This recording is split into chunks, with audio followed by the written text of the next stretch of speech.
এবার আমরা Adobe after ইফেক্টে একটা নতুন ভিডিও টাইমলাইনে নিয়ে আসবো। এটাকে ধরে ওকে, দেন এটাকে 4টা পয়েন্টে আমরা অ্যাঙ্গেল অ্যাড করে দেন মোশন ট্র্যাক অ্যাড করব।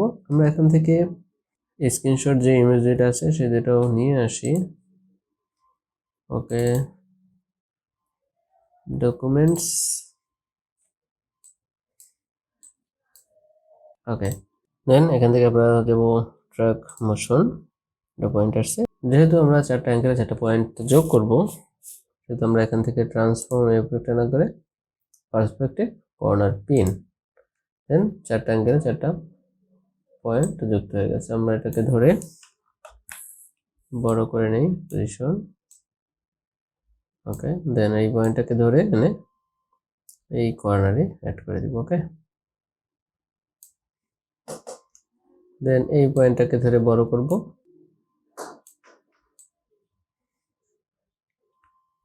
এই পয়েন্টে অ্যাড করে দিব। ওকে, দেন এই পয়েন্টটাকে একটু বড় করে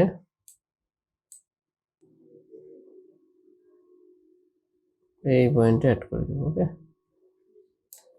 এটা বড় করে দেন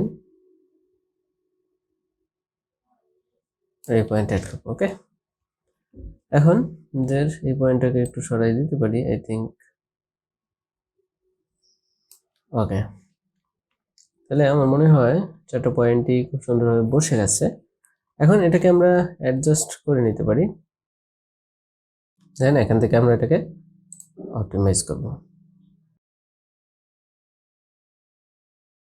ওকে, অলমোস্ট ডান।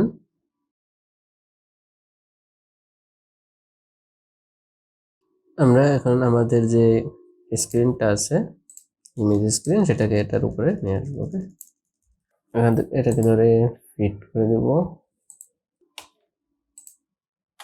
এখান থেকে ভিডিও সিলেক্ট থাকা অবস্থায় এডিট অপশন ইমেজ টু ওটাকে দেখে ওকে, দেন অ্যাপ্লাই। অর্থাৎ অটো কিন্তু আমার এখানে সেট হয়ে গেছে। ওকে, এখন যদি আমরা একটু প্রিভিউ দেখি, ওকে,